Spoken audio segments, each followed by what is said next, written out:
Hi friends, this is Dr. S.K. Pandey with a new topic, the Constitution of the world, and I'm talking about the British Constitution. And in the previous podcast, you learnt about how the British Constitution evolved in different phases of history. And today I'll be talking on another part of the British Constitution. Basically, in the Constitution of Britain, one of the most interesting aspects is to know what the sources of British Constitution are, because sources are important to know. They tell us the evolution of Constitution. They tell us how the Constitution was compiled by collecting material, collecting information, collecting the ideas from different sources. So you know very well that the British Constitution is not a written constitution. It's an unwritten constitution, which simply means that it was not created by a constituent assembly, as happened in case of the United States of America or India. The British Constitution was not an outcome of any kind of constituent assembly. Rather, it's a consequence of evolution. So today we'll be talking more about sources of the British Constitution, as well as some important features of this wonderful constitution in the world. The conventions in the British Constitution are very important. Famous jurist A.V. Dicey has also appreciated the convention in the English Constitution. The core principle of British polity, like the parliamentarian sovereignty and the collective responsibility of the Council of Ministers to the Parliament, are actually conventions. Besides, there are other conventions as well. Only the law, basically, it's very important to know that only the lords from the House of Lords participate in the judicial proceedings of the House of Lords. That's also a convention. Convention in the British Constitution is the basic structure. It's actually a skeleton. The leader of the party have basically the leader of the party, having required majority in the House of Commons, is appointed as the Prime Minister by the British monarch. That's also a convention in the British Constitution. It's a big tradition, still continuing. Some parts of British Constitution are written as well. Don't get confused that entire British Constitution is an unwritten document. There are some parts which are written as well, like charters are considered the historical documents.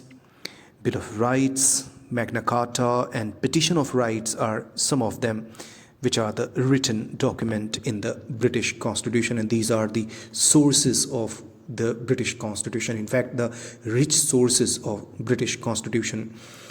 The British Parliament has also made some laws which are very crucial part of the Constitution here. Parliament Act of 1911 reduced the powers of the House of Lords and strengthened the House of Commons. And it's of course a written document. The interpretations by the judges in the UK is also an important source of the Constitution. Besides the conventions and besides some written parts, another important source of the British Constitution are the interpretations made by the judges in the UK.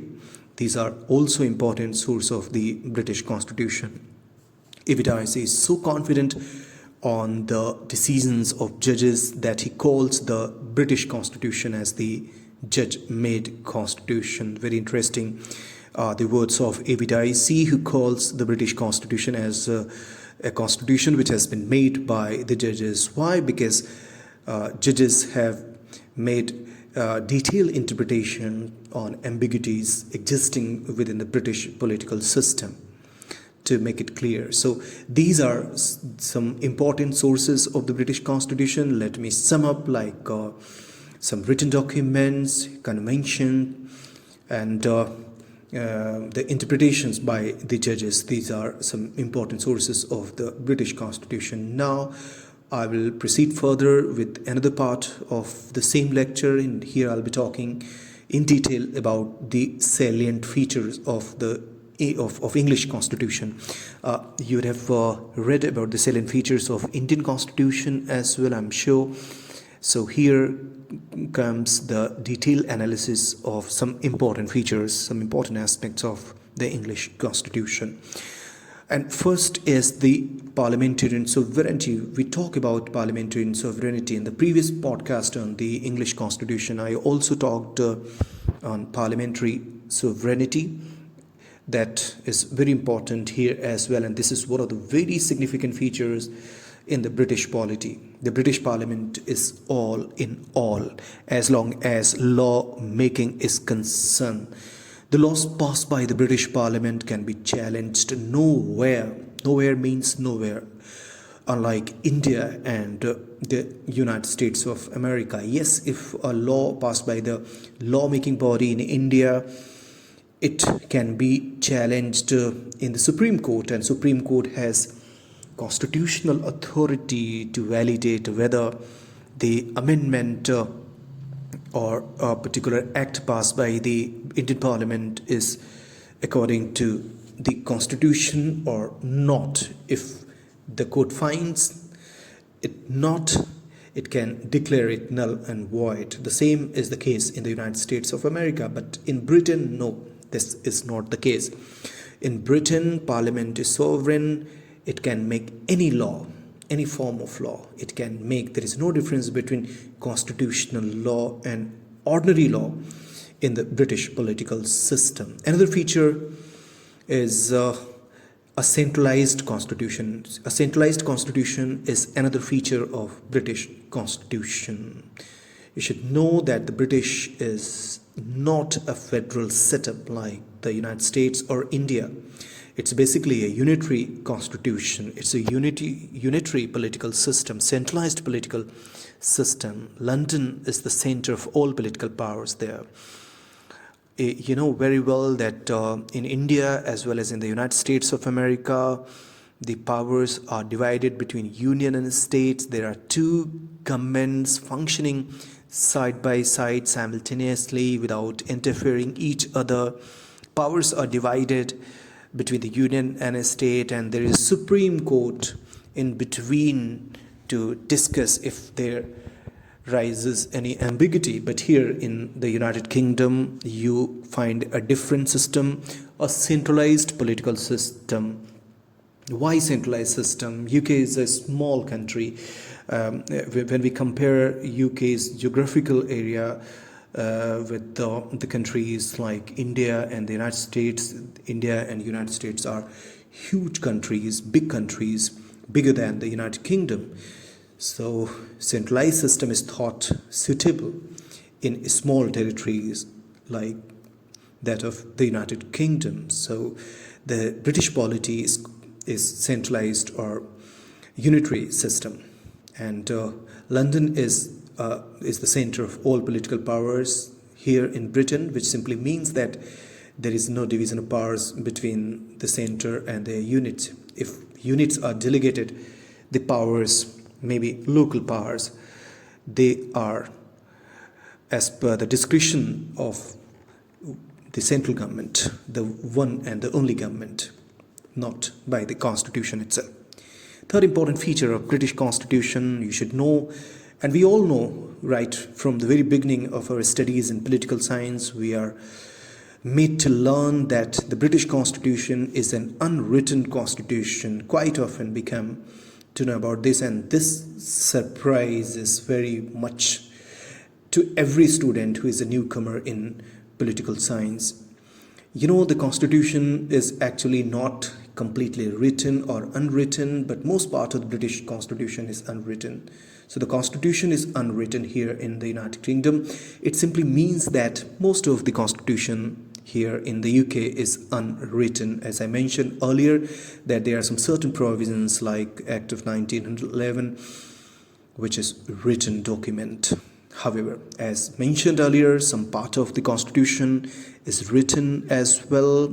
I told you, Parliamentarian Act of 1911.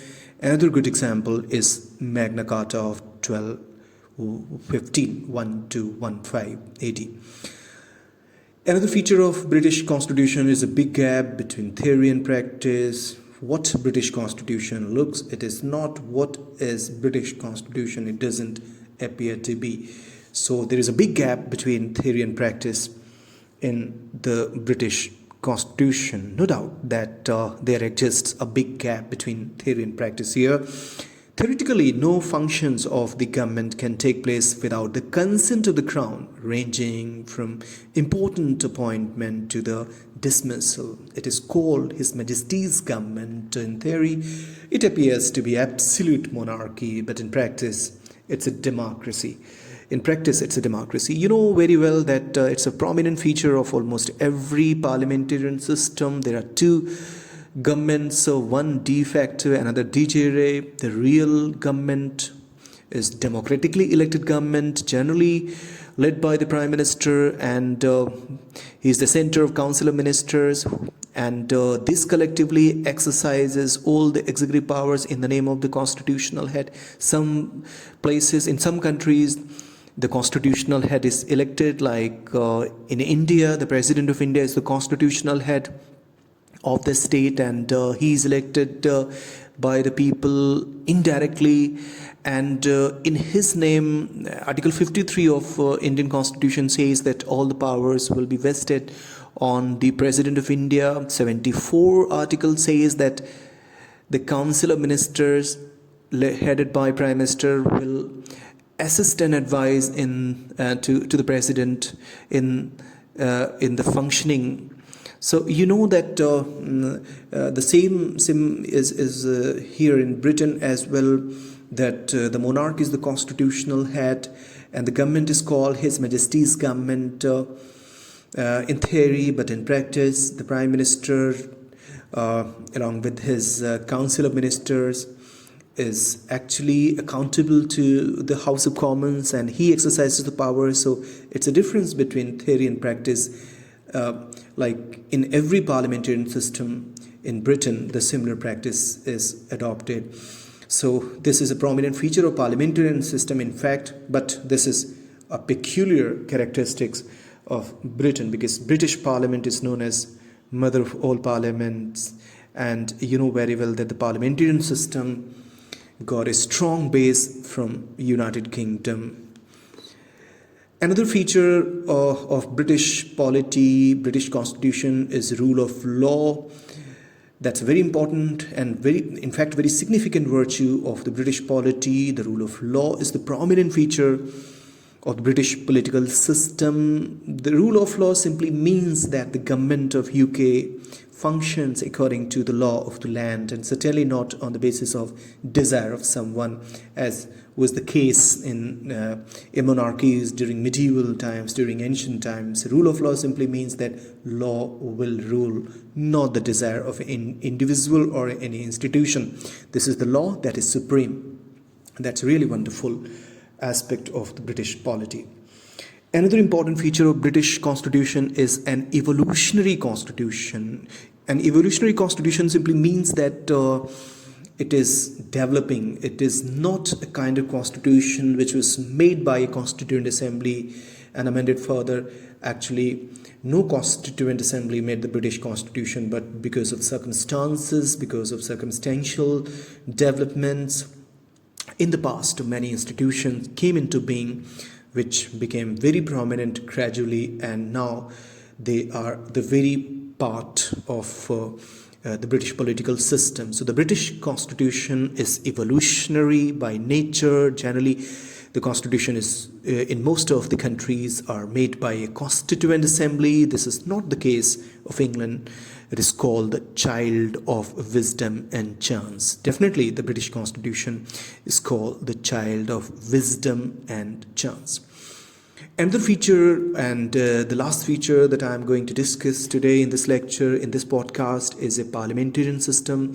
Parliamentarian system is another significant feature, or we can say that it's the root feature of the British polity.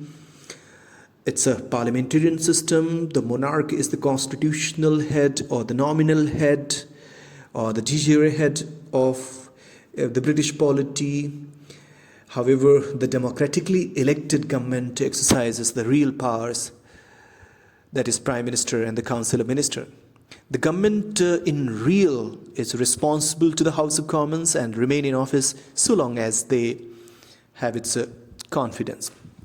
One very important thing that we have come across in the recent past, that Sir Keir Starmer has become the Prime Minister of England, having been elected after the general elections when the Labour Party claimed the landslide victory, and immediately thereafter Rishi Sunak went to the monarch and submitted his resignation.